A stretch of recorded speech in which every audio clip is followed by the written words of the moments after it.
Assalamualaikum warahmatullahi wabarakatuh. Waalaikumsalam warahmatullahi wabarakatuh. Bismillahirrahmanirrahim. Alhamdulillahirabbil alamin. Wa bihi nasta'inu wa ala umuri dunya waddin wa ala alihi washabihi ajmain amma ba'du. Yang terhormat Ibu Lina Agustina SPDSD selaku Kepala Sekolah Negeri 1 Adimulyo, yang saya hormati Bapak Ibu guru serta karyawan SD Negeri 1 Adimulyo.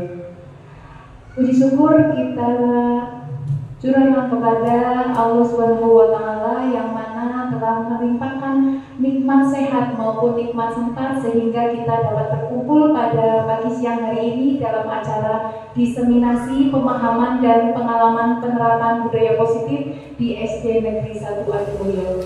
Sholawat serta salam selalu kita curahkan kepada junjungan kita Nabi Agung Muhammad Sallallahu Alaihi Wasallam yang kita nantikan syafaatnya di yaumul kiamah. Allahumma amin. Perkenankanlah saya sebagai pembawa acara untuk membacakan susunan acara pada siang hari ini. Yang pertama pembukaan, kedua sambutan dari kepala sekolah, yang ketiga pemaparan materi dari narasumber, dan yang terakhir adalah penutup. Untuk menyingkat waktu, mari kita buka acara pada siang hari ini dengan bacaan basmalah bersama.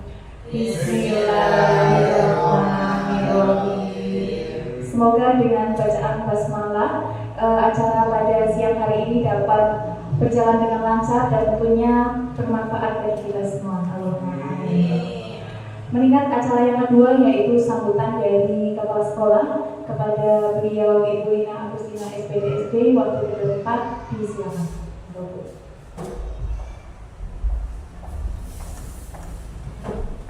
Terima kasih kepada Ibu Ut atas waktunya yang diberikan kepada saya. Assalamualaikum warahmatullahi wabarakatuh. Alhamdulillahirabbil alamin. Kita bisa berjumpa lagi siang ini nih Bapak Ibu dalam keadaan sehat walafiat, tidak ada halangan apapun. Oke. Yang kami hormati Bapak Ibu guru karyawan SD Negeri 1 Adimulyo. Alhamdulillahirabbil alamin, hari ini kita masih diberi nikmat sehat sehingga bisa berkumpul acara siang ini dalam rangka diseminasi pemahaman dan pengalaman penerapan budaya positif yang nantinya akan dibawakan oleh Ibu Irma Asmiana. Ya, ini sudah masuk modul 1.4. Ya, ini nanti sebagai bukti aksi nyata ya. Oke.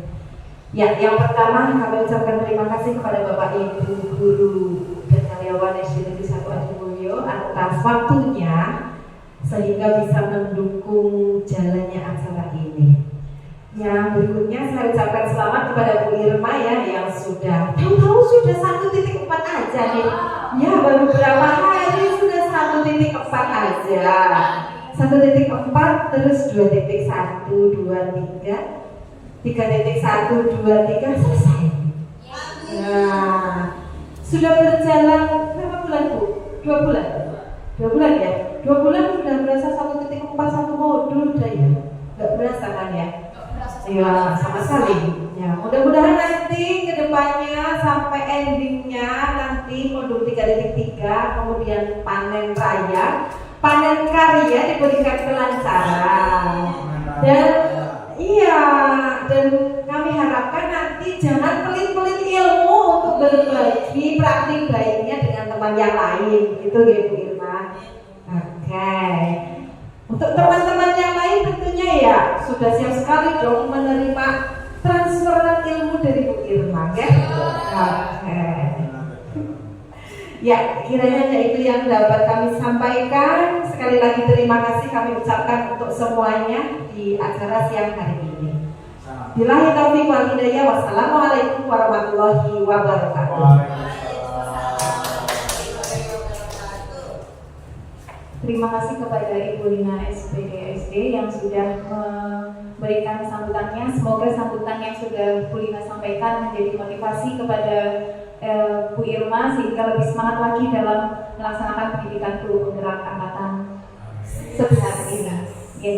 Meningkat acara yang ketiga yaitu pemaparan materi dari narasumber kepada beliau Ibu Irma Asmiana SPD.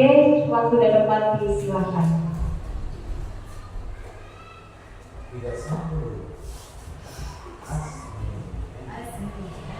Assalamualaikum warahmatullahi wabarakatuh.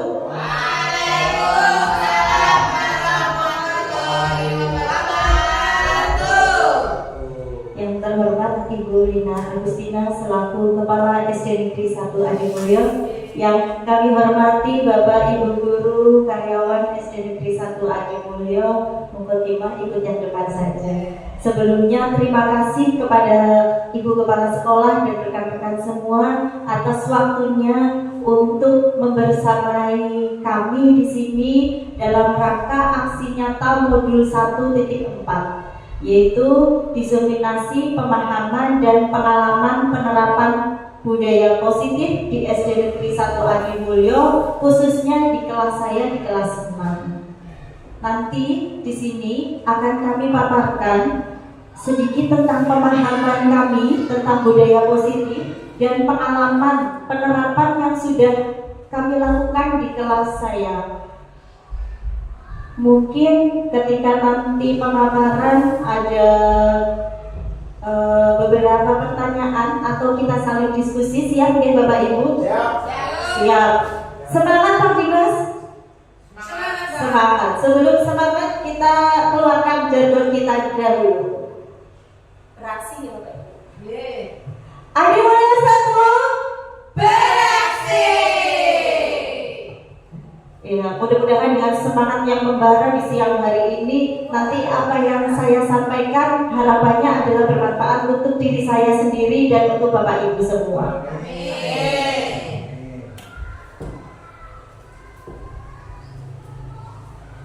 Ini sudah kenal semua, tidak perlu diperkenalkan.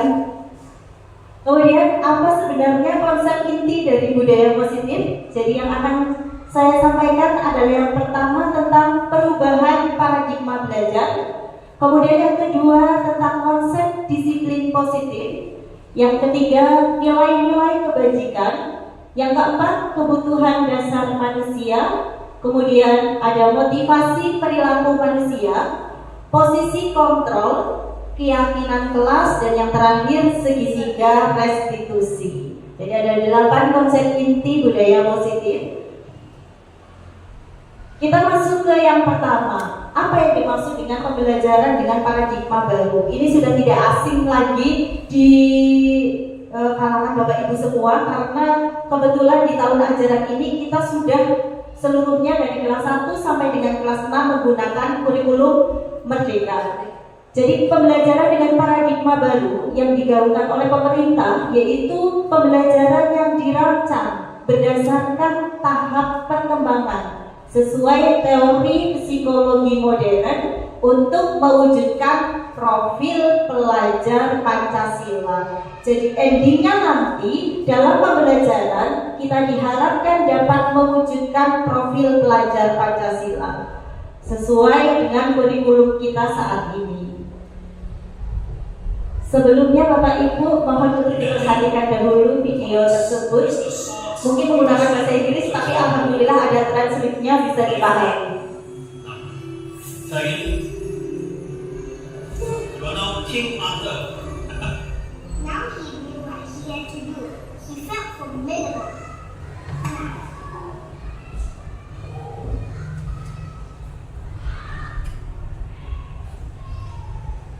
He followed his route and concentrated to bend the fort. Alright, class. Let's be nice, okay?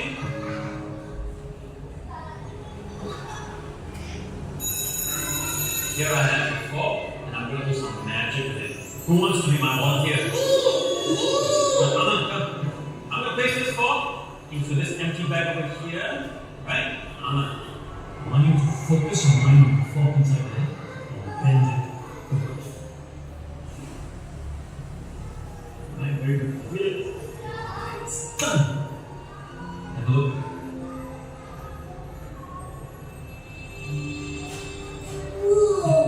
You see what we can achieve when we put our minds to it? We can keep it.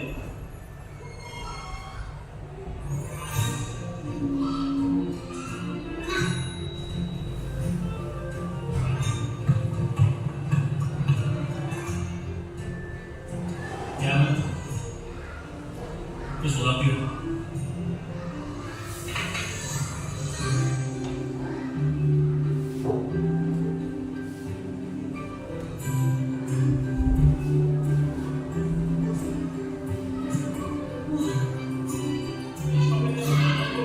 As you can see, we are learning about tenses today.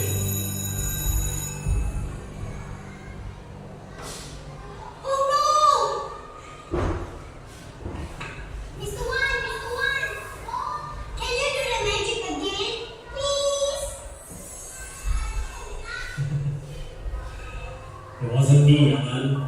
It was all you.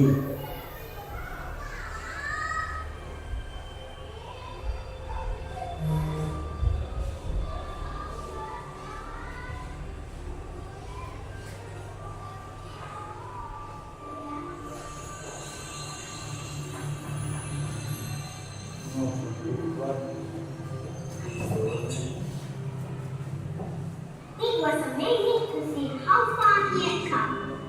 He wondered if he had been born along by euphoria or by magic. But it was neither. It was him taking one step and then another and still another. And all these were infinitely better than magic.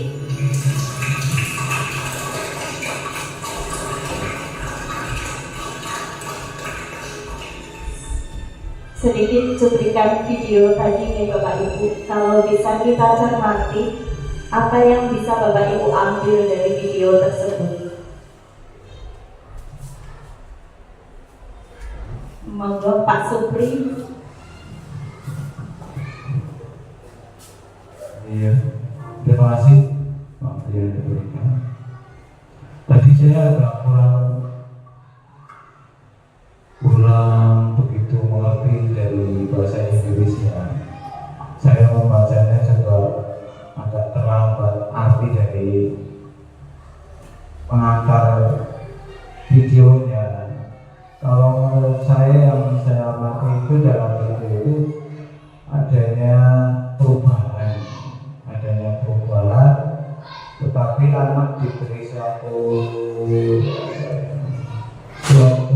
fakta nyata. Tadi kan dicontohkan dalam satu kartu, itu kartunya bisa berubah sendiri begitu. Jadi adanya perubahan, sedangkan yang berubah itu sebenarnya bukan gurunya tapi anak itu sendiri yang berubah. Terima kasih. Luar biasa sekali tepuk tangan Bapak Ibu untuk Pak Supri. Jadi poinnya tadi ada yang di belakang yang dikatakan oleh Pak Supri. Siapa yang sebenarnya berubah di sini Bapak Ibu? Diri sendiri. Apakah guru berhak merubah murid? Apakah kita selama ini mengontrol murid atau muridnya yang mengontrol dirinya sendiri? Bagaimana Bu? Gimana menurut video tadi sebenarnya yang mengontrol itu gurunya atau muridnya sendiri yang mengontrol dirinya? Kalau menurut video tadi sih menurut saya yang mengontrolnya itu diri sendiri sih, diri sendiri. Sebagai gurunya itu hanya memberi motivasi, dorongan, betul yang lainnya. Kalau selama ini yang dilakukan guru, sebenarnya apakah guru mengontrol muridnya atau memang muridnya guru yang mengontrol diri mereka sendiri? Muridnya yang mengontrol gurunya. Saya kelas 1 Bu, saya mengontrol murid. Berarti kita lari ke kelas tinggi ya? Kelas tinggi coba. Kepada Bu Aris coba. Kalau saya sih mengarahkan mungkin ya. Mungkin kan kalau anak itu kan kalau kelas 5 itu ibaratnya sedang manut-manutnya lah ya. Nah, jadi saya sebagai guru itu mengarahkan. Ketika anak mulai menuju rada bengkok lah ya. Nah saya meluruskan gitu, mungkin mengarahkan, lebih ke mengarahkan itu. Oh iya, berarti tetap muridnya ya Ibu Anis ya, yang Iya. mengontrol dirinya sendiri. Iya betul, saya memberikan sedikit kebebasan gitu. Tepuk tangan Bapak Ibu, ternyata sudah pintar semua sebelum determinasi ya. Jadi yang dikatakan Pak Supri, dikatakan oleh Bu Uun dan Bu Anis itu benar. Selama ini kita yang salah, miskonsepsi tentang makna kontrol. Hal ini disampaikan oleh Dr. William Glasser. Yang pertama adalah ilusi bahwa guru mengontrol murid. Sebenarnya bukan guru yang mengontrol murid. Selamat datang kepada Ibu Ika Kurniawati. Silakan untuk menempati tempat yang sudah disediakan. Tempatnya di situ.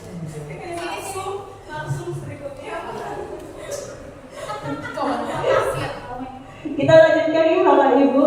Yang kedua adalah ilusi bahwa semua penguatan positif, efektif dan bermanfaat. Jadi di sini sebenarnya penguatan positif atau bujukan itu tidak mempengaruhi murid agar melakukan suatu perilaku tertentu. Itu hanya anggapan kita saja. Jadi nanti kalau kamu mengerjakan tugas akan guru berikan bintang. Sebenarnya yang ingin mengerjakan tugas itu muridnya, bukan kita yang mengontrol mereka.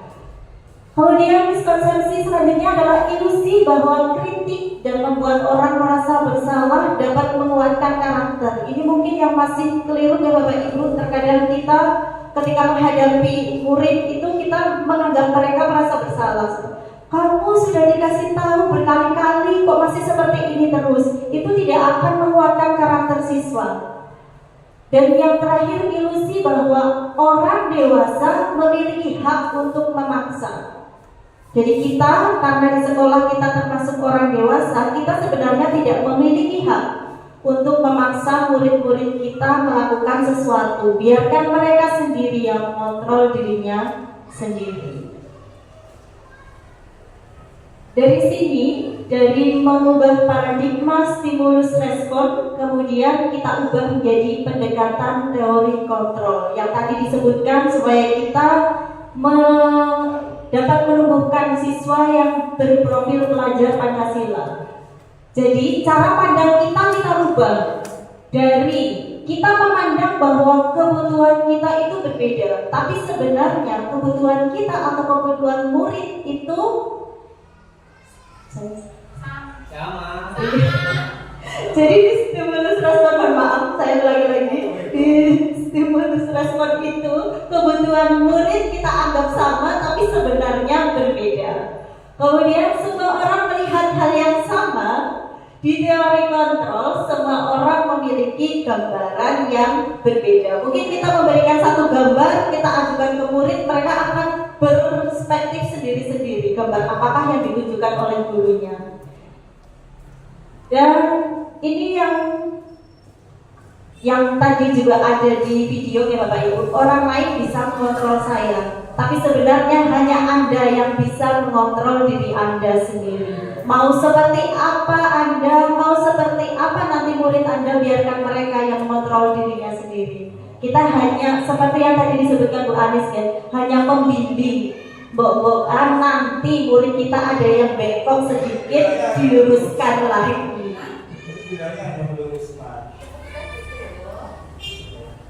Tadi ketika belok, kita berusaha untuk meluruskan Pak Supri. Iya, ini sebenarnya Pak Supri yang agak bengkok.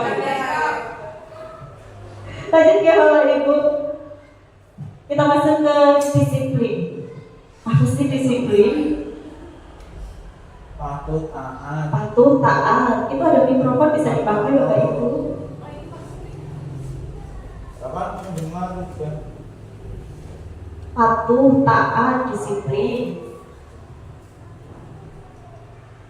Patuh taat sesuai peraturan, tidak melanggar norma, dan tentunya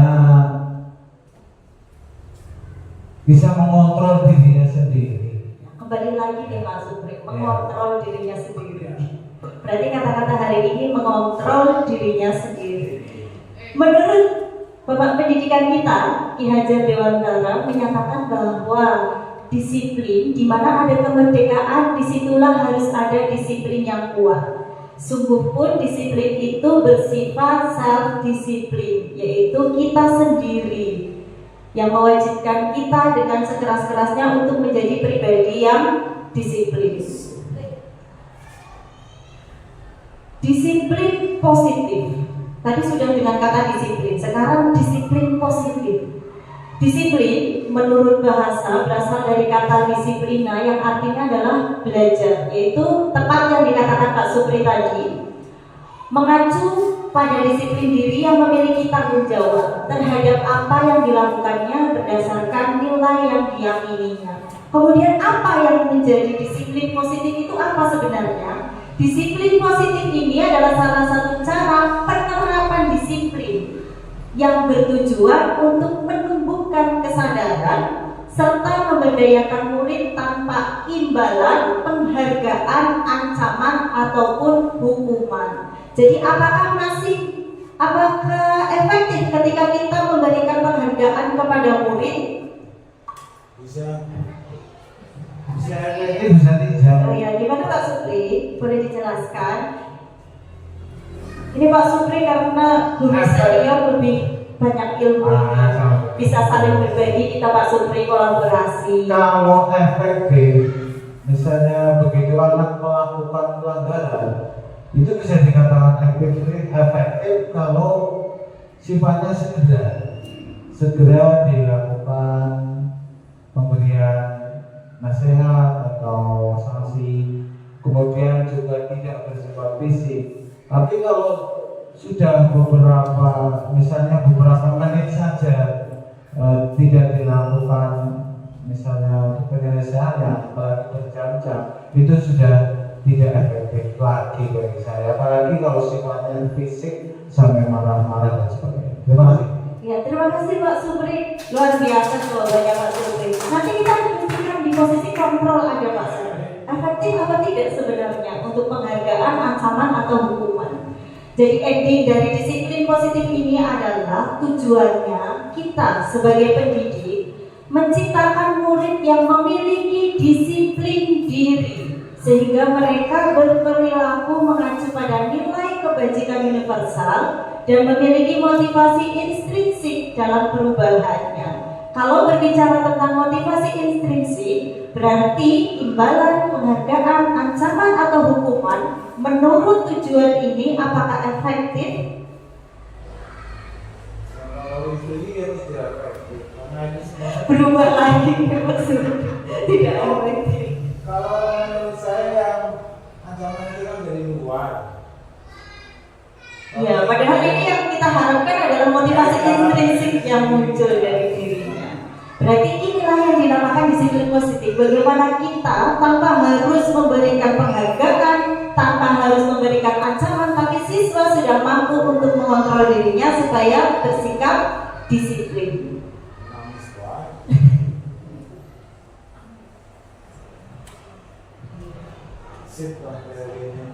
Teorinya luar biasa ya Pak, prakteknya nanti kita coba yang terbaik Pak.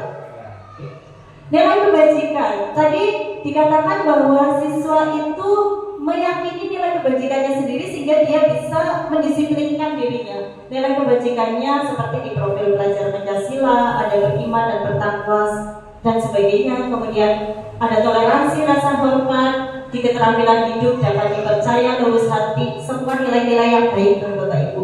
Bagaimana memunculkan ini pada siswa kita, tapi agar mereka termotivasi sendiri, tidak secara kita paksa atau kita berikan imbalan. Kita masuk ke 5 kebutuhan dasar manusia. Apa sih kebutuhan dasar manusia? Yaitu segala sesuatu yang kita lakukan untuk mendapatkan apa yang kita inginkan. Ada 5 kebutuhan dasar manusia di sini. Yang pertama ada bertahan hidup, kasih sayang dan rasa diterima, penguasaan, kebebasan, dan kesenangan. Dari kelima ini kita sebagai pendidik hendaknya mengetahui kebutuhan apa yang dibutuhkan oleh siswa kita, atau ketika mereka melakukan pelanggaran, sebenarnya ada apa dengan mereka? Apakah ada dari kebutuhan dasar ini yang tidak terpenuhi? Pertanyaannya sekarang adalah, kita sebagai seorang guru, apakah kita harus memenuhi semua kebutuhan tersebut? Coba Bu. Mantan apa-apa Bu? Moga. Ya Bu. Ibu. Ayo Bu, hanya berpendapat saja menurutnya Bu Lis. Kita sebagai guru kan harus mengenali siswa kita. Apakah kemudian kita harus melayani semua kebutuhan dasar dari siswa kita di kelas atau tidak?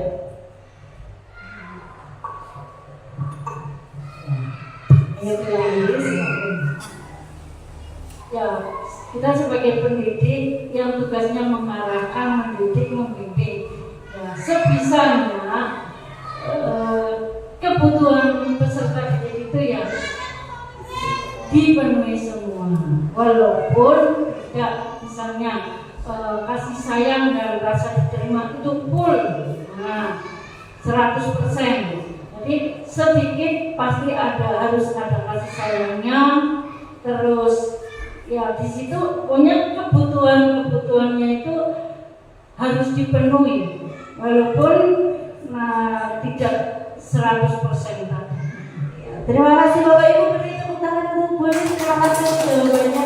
Jadi tepat sekali yang dikatakan Bu Lis bahwa kita setidaknya berusaha Bu Lis untuk memenuhi apa yang dibutuhkan oleh siswa terkait dengan kebutuhan dasar manusia ini. Tapi tidak memungkiri kita juga manusia, tidak mungkin 100% dapat memenuhi kebutuhan mereka. Yang penting kita melakukan yang terbaik untuk siswa kita. Lanjut, teori motivasi perilaku manusia.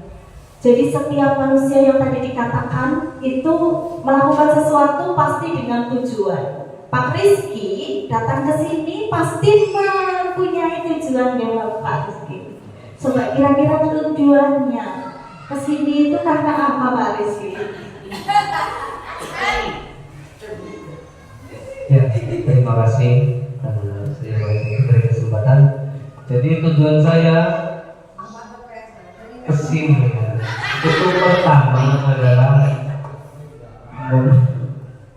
memenuhi undangan, bukan, yaitu melaksanakan tugas dan kewajiban, yaitu mengajar siswa-siswa di SD 1 Limolio dengan cara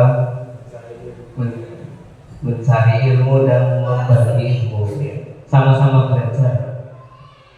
Terus apa lagi? Ya, Datang ke sini untuk ya, memenuhi itu. kewajiban. Di sini juga ya untuk mencari nafkah. Untuk jodoh itu sudah ditentukan oleh Allah, jadi saya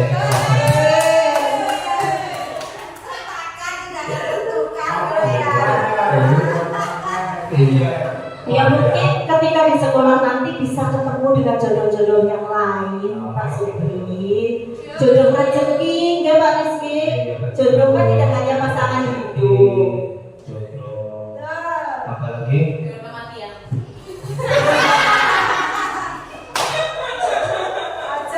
Jodoh yang lain. Yang jelas ketemu dengan jodohnya orang-orang lain. Berarti ini motivasinya datang dari sendiri nih Pak Supri. Pak Supri, Pak. Ini Pak Rizky. Jadi saya datang ke sini ya itu untuk memenuhi kewajiban saya dan berbagi ilmu kepada peserta didik. Tepuk tangan Bapak Ibu, luar biasa. Berarti Pak Rizky sudah menjadi orang yang menghargai dirinya sendiri karena merasa beliau memiliki ilmu yang bisa dibagikan untuk murid-muridnya. Saya pikir tadinya yang motivasi eksternal Bu, yang awal ini atau yang kedua untuk menghindari ketidaknyamanan atau hukuman. Tidak ya Pak Rizky? Jadi sama dengan gurunya sebenarnya, murid kita pun seperti itu. Mereka melakukan suatu tindakan bisa karena yang pertama adalah menghindari hukuman, mengerjakan PR itu tidak selalu mereka memang kepengen mengerjakan PR. Bisa saja mereka hanya untuk menghindari hukuman ketika tidak mengerjakan PR. Atau bisa jadi karena ingin mendapatkan imbalan. Jadi kalau nanti saya mengerjakan PR sama guru, saya itu pasti dikasih bonus sama guru.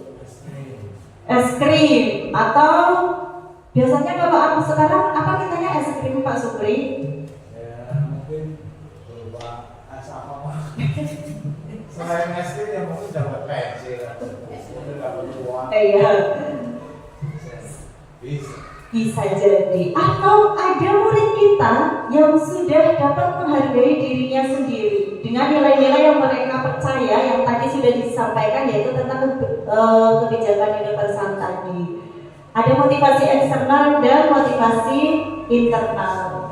Sekarang kita masuk hukuman, konsekuensi, dan restitusi. Sebelum ke sini, saya tanya Pak Dimas yang di lapangan.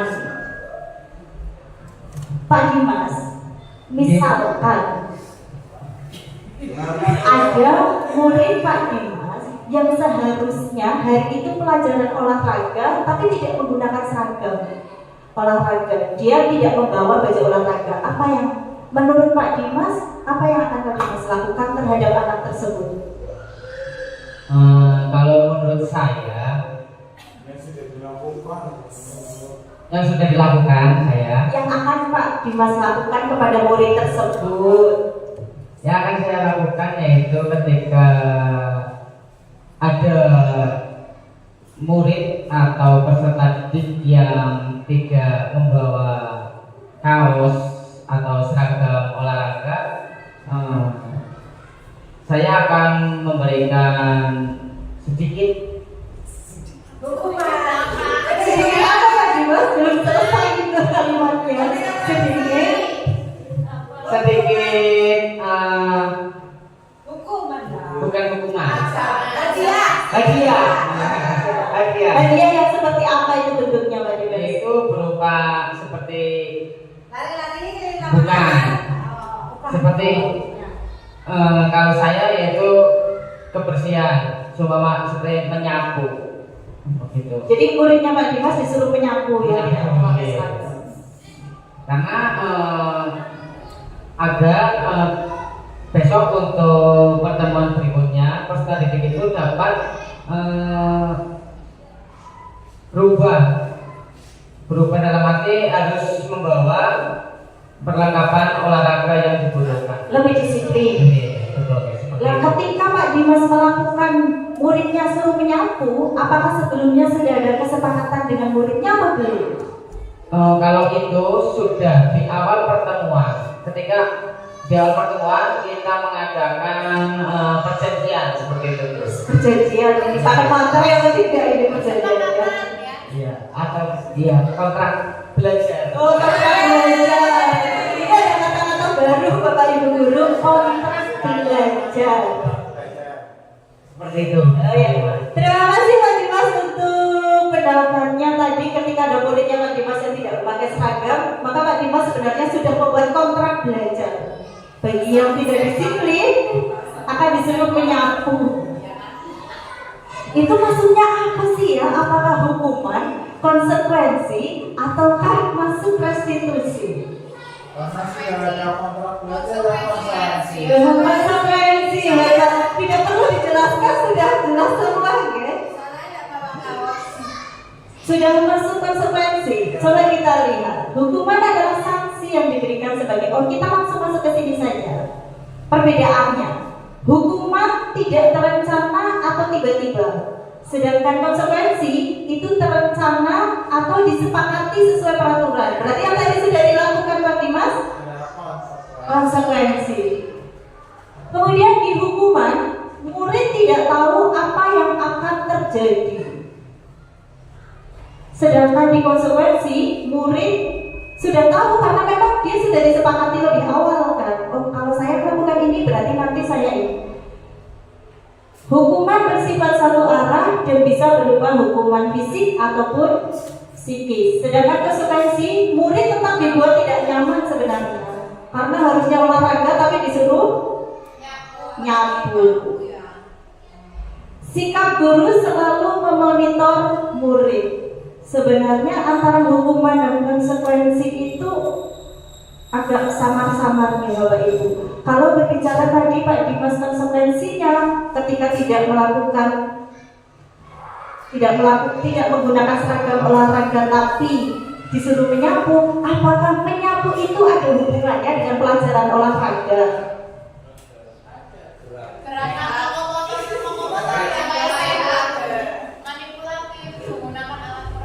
Manipulatif menggunakan alat peraga. Berarti ketika ada siswa itu akan pelajaran lokomotor dan non-lokomotor kayak gitu kan? Iya. Itu berarti pas cocok. Nah sekarang dibalik, misalkan ada siswa terlambat mengikuti pelajaran. Pelajarannya Pak Rizky sama Pak Dimas. Ketika Pak Dimas menyuruh anak tersebut, kan Pak Dimas mau pelajaran sepak bola, terus menyuruh anak tersebut untuk keliling lapangan 1 kali. Sedangkan Pak Rizky pelajarannya agama, melakukan hal yang sama, menyuruh muridnya untuk keliling lapangan 1 kali. Berbedakah atau sama? Itu termasuk hukuman atau konsekuensi? Termasuk hukuman. Pak Supri pakai ini biar terdengar. Termasuk hukuman itu. Dua-duanya kan Pak? Dua-duanya hukuman lah. Secara tiba-tiba tidak direncana. Secara Disuruh mengelilingi lapangan lari semua, hukuman itu jelas hukuman. Pak Rizky juga memberikan hukuman, Pak Dimas juga memberikan hukuman. Masa kesepakatan guru olahraga dengan guru agama sama? Iya. Kita tanya ke yang sebelah sini coba. Ini saya ya. Nah. Itu hukuman semua. Oke, gini ya tadi. Oh, kenalkan diri, nama saya Desi Purnamasari. Ya, tadi disampaikan bahwa bentuk apa? Sama ya antara olahraga dengan agama, suruh lari keliling lapangan. Apakah itu bentuk hukuman semua atau konsekuensi semua gitu ya? Yang ditanyakan gitu. Pak Sobri tadi hukuman semua itu memang tidak terencana gitu ya, tiba-tiba gitu ya. Beda lagi menurut saya Pak. Nah, kalau menurut saya, kalau yang untuk Pak Dimas itu termasuk konsekuensi yang olahraga tadi. Tadi tidak dijelaskan ada kontrak belajar mengelilingi apa? Oh iya ini di balik itu kan setiap kelas, setiap pelajaran kita sudah punya kesepakatan kelas namanya. Ya, makanya kalau dijelaskan tadi ada kesepakatan ya, saya katakan yang satu konsekuensi. Sehati ya Pak? Hah? Sehati ya? Iya betul. Yang olahraga konsekuensi ya? Iya. Atas. Iya. Nah, ya. Kalau yang agama. Iya, kalau ada penjelasan itu ya Iya. termasuk konsekuensi. Ya, kalau yang agama itu termasuk hukuman. Hukuman. Guru agama kok suruh lari-lari loh Pak ya, itu hukuman. Banyak sholat ya Bu. Ya. Iya. Bagaimana tidak hukuman kalau begitu melakukan kesalahan langsung disuruh keliling lapangan. Nah, apa hubungannya? Sholat tobat ya. Gitu ya. Iya. Nah. Jadi begitu kayak seperti itu. Jadi hukumannya menghafalkan surat pendek. Nah. Itu mungkin juga ada kontrak belajar. Tapi kejadian kan di lapangan. Luar biasa Bapak Ibu, diskusi yang luar biasa. Jadi benar ya, panas antara tidak ada yang panas Bu. Kita semua belajar ya Bu, kolaborasi. Jadi yang dilakukan Pak Dimas itu masuk dalam konsekuensi karena memang Pak Dimas akan melakukan olahraga sepak bola sebagai salah satu bentuk pemanasan, lari keliling lapangan. Tapi yang dilakukan Pak Rizky karena pelajaran agama, apa hubungannya dengan keliling lapangan? Itu berarti masuknya hukuman. Tapi beda lagi ketika Pak Dimas akan memberikan teori, bukan di lapangan kan? Jadi pelajaran teori, terus menyuruh siswanya yang datang terlambat keliling lapangan. Apakah masih disebut konsekuensi hukuman. Jadi seperti itu Bapak Ibu. Konsekuensi itu ada dampaknya bagi murid yang memang masuk dalam pembelajaran dan sudah sesuai dengan kesepakatan bersama. Sedangkan restitusi yang terakhir ini yang kita harapkan, yaitu menciptakan murid untuk memperbaiki kondisi kesalahannya sendiri, dan yang kedua adalah mengajarkan murid untuk mencari solusinya sendiri. Jadi ini yang perlu kita lakukan sekarang, restitusi. Tadi sudah disebutkan ya, hukuman, konsekuensi, dan restitusi. Kalau hukuman itu sifatnya negatif, sedangkan konsekuensi itu netral karena memang sudah ada kesepakatan sebelumnya. Kalau restitusi itu nanti sifatnya positif karena kita berusaha menggali supaya siswa sendiri yang dapat mencari solusi. Kalau instruksi hukuman ataupun konsekuensi itu bukannya tidak positif loh, semuanya positif apa? Iya, membuat jerah tidak mengulangi lagi. Terima kasih Mas Supri. Kita lanjut ke kelas 5 posisi kontrol dulu yang tadi sempat disinggung Pak Supri. Jadi kita masuk ke sini ada penghukum, ada pembuat rasa bersalah, teman, pemantau, dan satunya manajer. Kita perhatikan video lagi, nonton lagi Bapak Ibu dulu. Lagi anak, sedangkan PR kemarin diberikan diletakkan di meja. Anton, kamu sudah mengerjakan belum? Belum mengerjakan sayang. Kamu selalu ya mengerjain PR. Sekarang kamu duduk di depan, lalu tulis. Saya berjanji tidak akan mengulangi lagi. Saya berjanji akan berusaha menjadi murid yang rajin belajar sampai pelajaran saya selesai. Dari cuplikan tersebut Bapak Ibu kira-kira masuk pada posisi yang mana? Hukuman. Iya, gurunya itu ada di posisi yang mana? Waktu saya di Karangdaya seperti itu dengan anakku. Kalau ada yang menjawab PR seperti itu ya Pak? Ya, hukuman saya waktu saya ngamati mengajar seperti itu di Karangdaya. Kalau di sini tidak ya Pak? Hah? Kalau di sini tidak beda apa gimana Pak? Kalau di sini belum pernah melihat aku waktu di Karangdaya seperti itu. Oh, oke. Itu mungkin videonya mungkin itu. Jangan-jangan saya video ini terinspirasi dari yang di Karangdaya Iya, Pak? bisa juga. Kemudian kamu harus pulang. Iya. Tidak bawa PR. Kalau dulu seperti itu tidak Pak? Ketika Pak Supri menjadi siswa SD, apakah mengalami hal yang demikian bertemu dengan guru yang tersebut? Oh ya, kalau saya dulu waktu masih SD ingat banget ya. Karena dulu saya termasuk anak yang rajin. Rajin terlambat maksudnya. Nah, jadi di situ saya sering dimarahin kalau tidak mengerjakan PR, langsung disuruh maju ke depan dan disuruh ngadep angkat kaki. Sampai sekarang masih teringat ya Pak? Ya masih teringat itu, iya teringat kayak gitu. Itu kenang-kenangan yang tidak terlupakan, tapi itu bisa menjadi apa ya? Motivasi saya untuk lebih. Jangan ya, tidak untuk meniru, tapi motivasi saya untuk lebih baik lagi, untuk lebih disiplin. Luar biasa. Berarti hukuman yang diberikan Bapak Ibu gurunya Pak Rizky mampu membangkitkan motivasi. Intrinsik. Tapi itu tidak bisa diterapkan di semua orang, karena itu kembali lagi ke diri sendiri. Terima kasih Pak Rizky. Kita lanjut ke video yang kedua. Wah ini Pak gurunya pemisah. Hari ini ada tugas. Ada yang belum mengerjakan? Anton, kamu sudah mengerjakan? Belum Pak. Kamu nggak kerjain tugas. Kamu mau jadi apa? Kamu lihat sekolah sih. Coba bayangkan orang tuamu betapa kecewanya sama kamu. Kamu itu sudah kelas 5. harusnya bertanggung jawab sama dirimu sendiri. Kalau video tadi berada di posisi yang mana guru tersebut? Pembuat rasa bersalah di kalimat mana Bu Uut yang menyatakan pembuat rasa bersalah?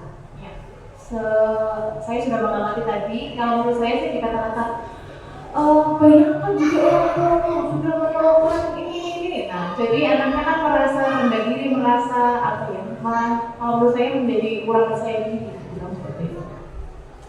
Berarti posisi guru tersebut belum ideal Bu Uut, membuat anak rendah diri, merasa tidak bisa apa-apa dengan kemampuannya. Oke, kita lanjut lagi ke video yang ketiga. Ada ibu guru cantik di sini. Ya udah, nanti jangan buru-buru ya. Kalau kamu rajin, ibu senang lihatnya. Ya, lain kali foto ya masuknya. Tas dulu dong. Kita kan teman. Wah, jadi kalau aku pulang lagi, apa ya? Di posisi yang mana ini? Saya pengen dengar suara yang lain. Boleh lain? Kesini dulu mungkin. Itu ada di posisi kontrol. Kira-kira ada di posisi kontrol mana? Tadi ada 5 posisi kontrol. Penghukum, pembuat rasa bersalah, teman, kemudian pemantau, dan satunya manajer. Mungkin teman ya. Teman. Dari mana Bu Anis bisa berasumsi bahwa itu posisinya sebagai teman? Karena ada itu tadi, karena telat tidak apa-apa, besok jangan diulangi lagi, terus ada tos gitu ya tadi. Jadi merasa seperti bestie. Ada yang merasa seperti bestie dengan muridnya di kelas?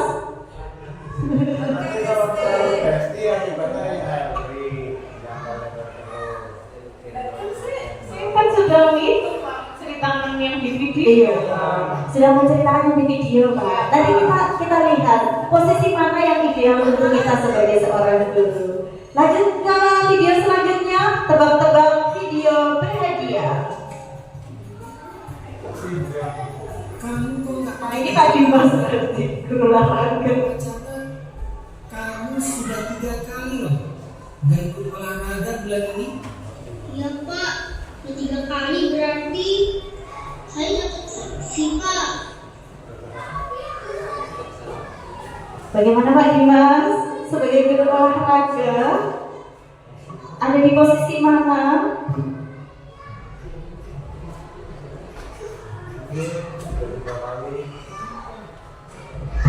Ada posisi tadi, ada posisi hukuman, penghukum, pembuat rasa bersalah, teman, pemantau, kemudian manajer. Yang tadi kira-kira ada di posisi yang mana? Tadi kalau menurut saya karena videonya kurang jelas sepertinya. Atau gimana? Saya ulang lagi atau gimana Pak Dimas?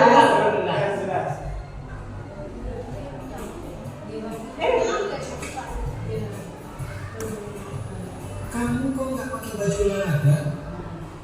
Bapak catat kamu sudah 3 kali loh nggak ikut olahraga bulan ini. Iya Pak, udah 3 kali berarti saya dapat sanksi Pak.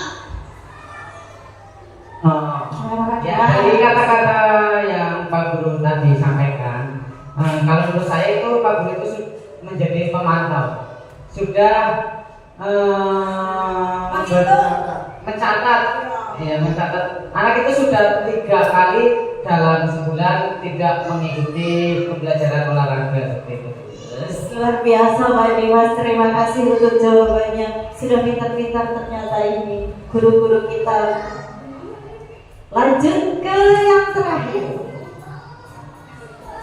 Bu, saya belum tugas. Maaf ya Bu, saya telah tugas.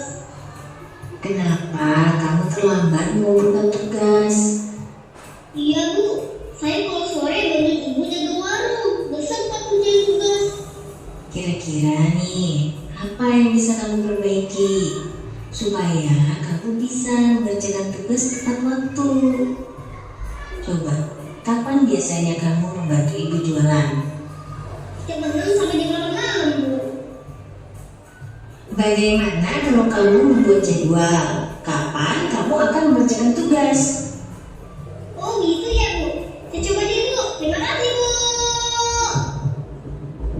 Video yang terakhir, di posisi mana kira-kira guru tersebut melakukan perannya terhadap siswa yang tidak mengerjakan tugas? Biar tidak ngantuk Ibu Ika, pendapat dulu sebentar.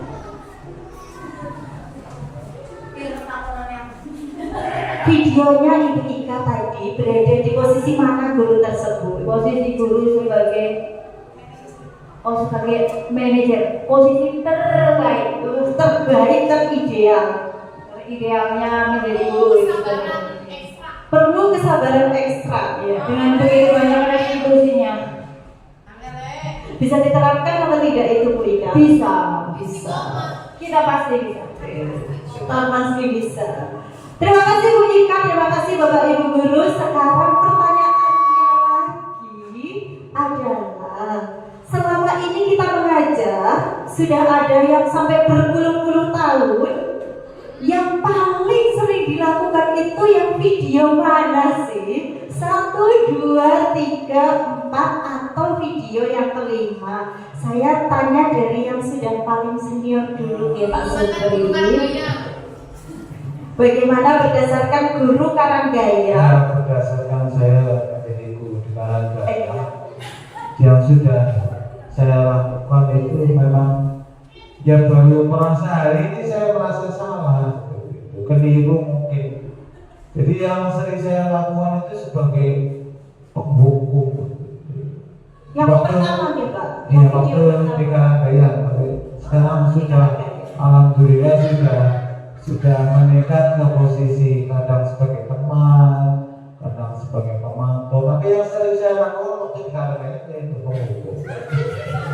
Tapi baru beberapa kali saya melakukan sebagai manajer itu bisa dihitung paling 2,5 saya melakukan itu. Itu setengahnya kemana Pak? Setengahnya kemana? Ya waktu itu saya mau melakukan itu terus pulang bubar. Setengah. Jadi belum selesai. 2,5 melakukan itu sebagai manajer bubar. Ya itu seperti tadi ketika ada yang belum mengumpulkan PR, saya tanya dulu kenapa tidak mengerjakan PR, alasan dia, sehingga dia itu menyadari kesalahannya. Itu baru saya lakukan 2,5 kali. Iya di video 1. Iya di video 1. Berarti tidak ada peningkatan dari di Karanggaya. Ada yang namanya kan perlu proses waktu di Karanggaya seperti itu. Kalau itu saya di SD 2 Karanggaya, itu sebelah utara Puskesmas. Iya. Ya, alhamdulillah berkat bimbingan hubungan dagangan dari narasumber yang lain juga berkhidmat, saya menyadari saya merasa saya baru pernah 2,5 kali itu melakukan menjadi manajer. Yang paling banyak waktu saya di Karanggaya yaitu sebagai pembuku. Saya menyesal itu sebenarnya. Paling tidak sudah ada penyesalan dari Pak Supri dan ingin memperbaiki diri. Manusia yang baik kan manusia yang sadar akan kesalahan. Betul. Iya. Kemudian untuk melakukan perubahan yang lebih baik. Iya. Jadi bagaimana bisa mencapai di tahap manajer? Iya, betul. Coba pindah ke guru yang baru.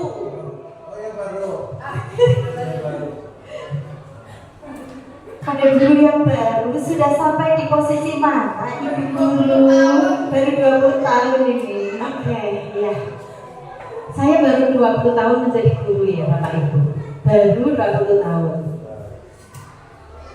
Dan selama 20 tahun ini saya sudah berada di semua posisi Bu. Yang paling banyak yang mana? Yang paling banyak? Iya, pertanyaannya sebagai pemara. Saya berteman sama anak-anak SD. Tapi yang lebih banyak lagi sebagai pemukul. Sama ya Pak, sama lah seperti Pak seperti itu. Ya, kita termasuk golongan dulu zaman dulu ya Pak ya. Itu kejadiannya di mana? Di Karanggaya juga tidak Bu. Ini kejadiannya di sebelah Karanggaya. Iya, sebelah kanan saya. Ya, boleh dibilang sama sebetulnya dengan Pak Supri bahwa posisi saya sebagai manajer itu masih bisa dihitung dengan jari lah, gitu. Nah, setelah ini adanya diseminasi ini, saya jadi merenung, oh iya ya, ternyata selama ini saya itu berada di jalur yang salah.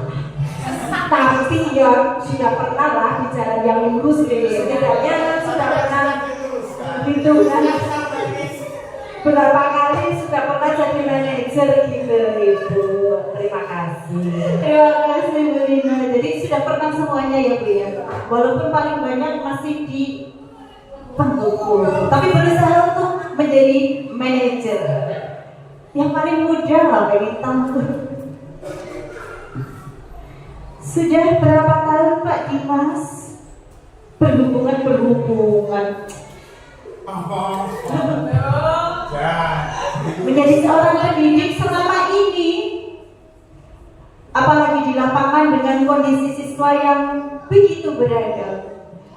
Sudah lebih banyak di posisi mana ketika menangani siswa yang memiliki permasalahan atau kasus dan sebagainya?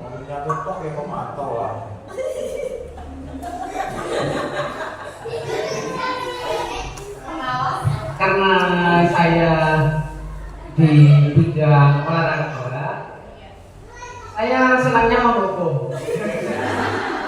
Kenapa itu Pak alasannya? Kenapa senangnya ada di posisi penghukum? Nah, itu kalau menurut saya, anak itu menjadi lebih energik gitu. Terus ketika jadi berani juga. Terus ketika efeknya nanti ketika ada perlombaan-perlombaan kayak gitu, anak-anak sudah berani. Beda lagi dengan guru Pak Ari. Nanti dulu Pak. Nanti ada pertanyaan lagi untuk guru Pak Ari. Jadi menurut Pak Dimas itu memberikan efek yang positif setelah dihukum. Apakah demikian? Kita lihat di sini Pak Dimas. Di posisi penghukum, hasilnya adalah memberontak, pendendam, menyalahkan. Mungkin seolah-olah sekarang terlihat lebih energik, lebih semangat. Tapi siapa tahu seperti Pak Rizky, saya masih ingat betul sampai sekarang ketika saya dihukum, disuruh berdiri, tangannya di kuping. Nah seperti itu ya Bu. Ketika tadinya dikatakan Bu Irma, Pak Rizky selalu mengingat. Berarti kan dia selalu mengingat gurunya. Daripada yang tidak diingat, dia melupakan gurunya. Iya. Tapi tidak ada sisi positif kayak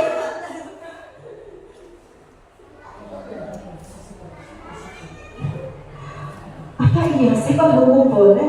Tapi di sini disebutkan identitas gagal. Mungkin dulu boleh dilakukan.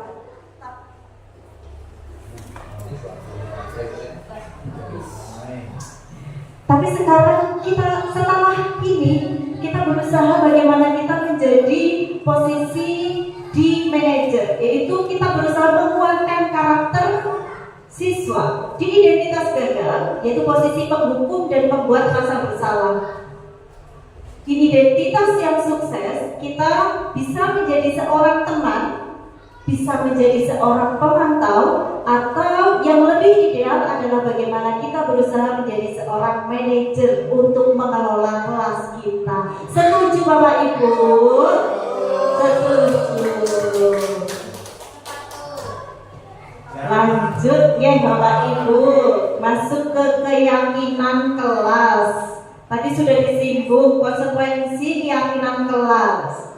Keyakinan kelas, mengapa keyakinan kelas bukan tidak peraturan kelas saja? Karena hal ini untuk mendukung motivasi intrinsik agar lebih menggerakkan seseorang dibandingkan mengikuti serangkaian peraturan-peraturan. Kalau peraturan itu kesannya nanti kaku, terlihat, pasti ada sanksinya kalau tidak mematuhi peraturan.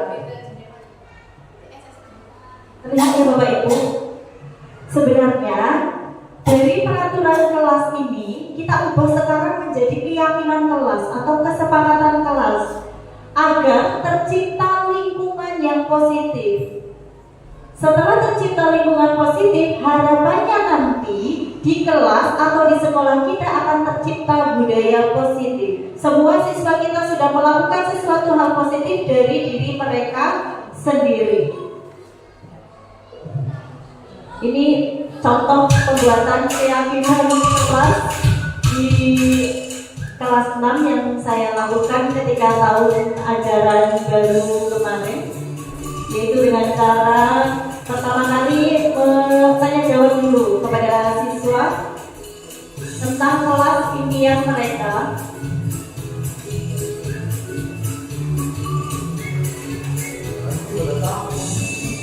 Itu kan gerakannya tanya apa?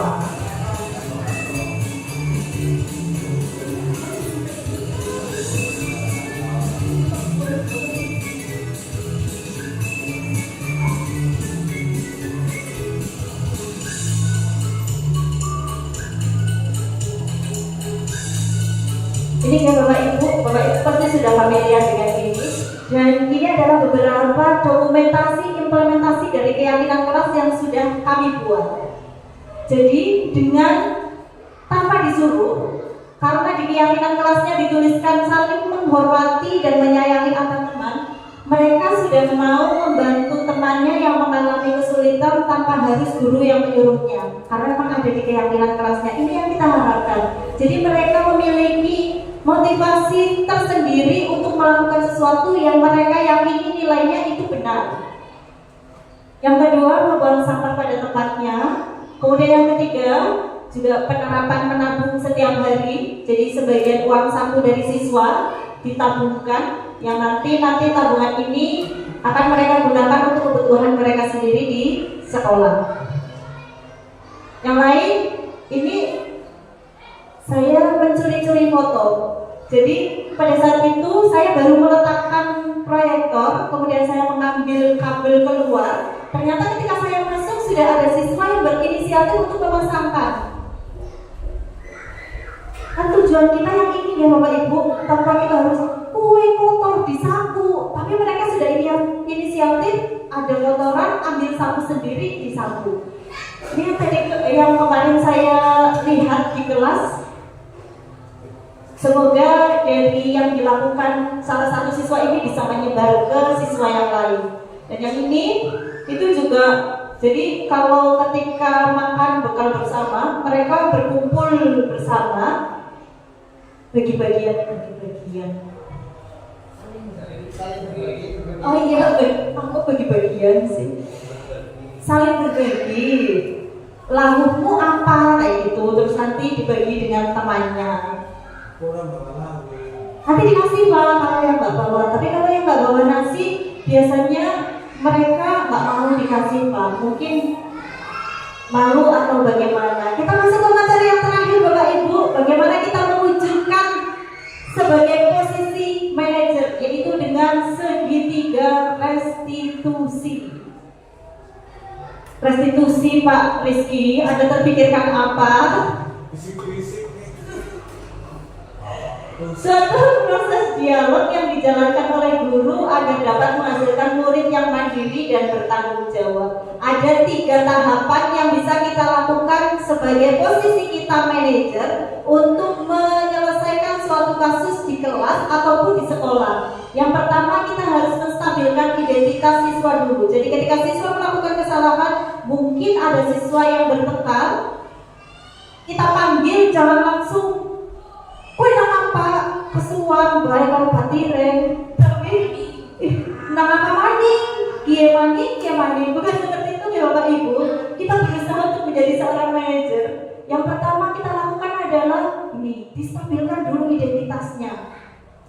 Jadi kita anggap diri kita sebagai murid dulu. Ditanya, kamu kenapa berantem? Oh, kalau Bu Guru jadi kamu, mungkin Bu Guru akan melakukan hal yang sama. Seperti itu dulu, jadi didobongkan hatinya di sini.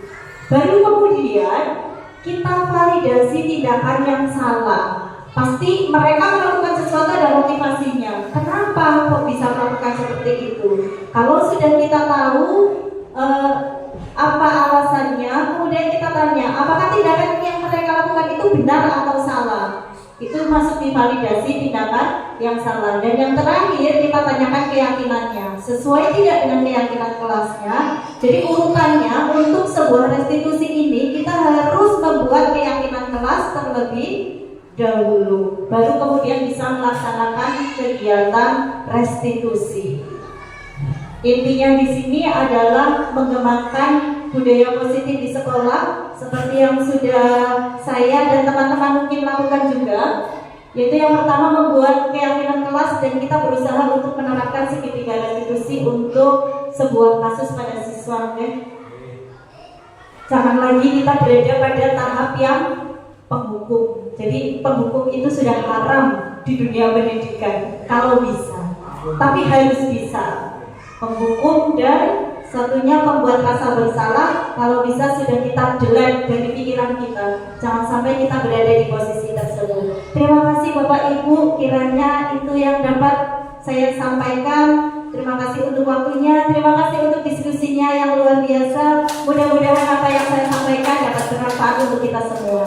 Wassalamualaikum warahmatullahi wabarakatuh.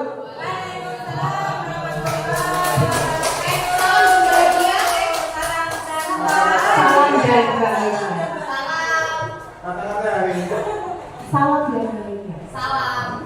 Terima kasih kepada Ibu Irma Asmiana SPD yang telah menyampaikan tadi materi tentang budaya positif. Sudah sangat jelas sekali ya Bapak Ibu. Wah, centol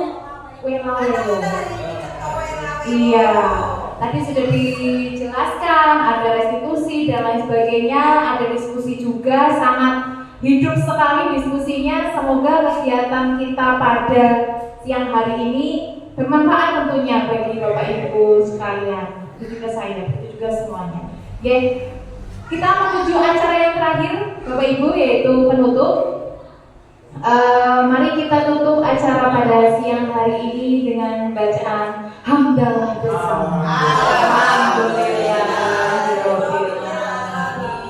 Terima kasih waktunya Bapak Ibu, terima kasih juga narasumber. Ya, semoga kegiatan ini bermanfaat bagi kita semua. Sekian, saya sebagai pembawa acara mohon maaf apabila ada kesalahan. Wabillahi taufiq wal hidayah. Wassalamualaikum warahmatullahi wabarakatuh. Sayonara.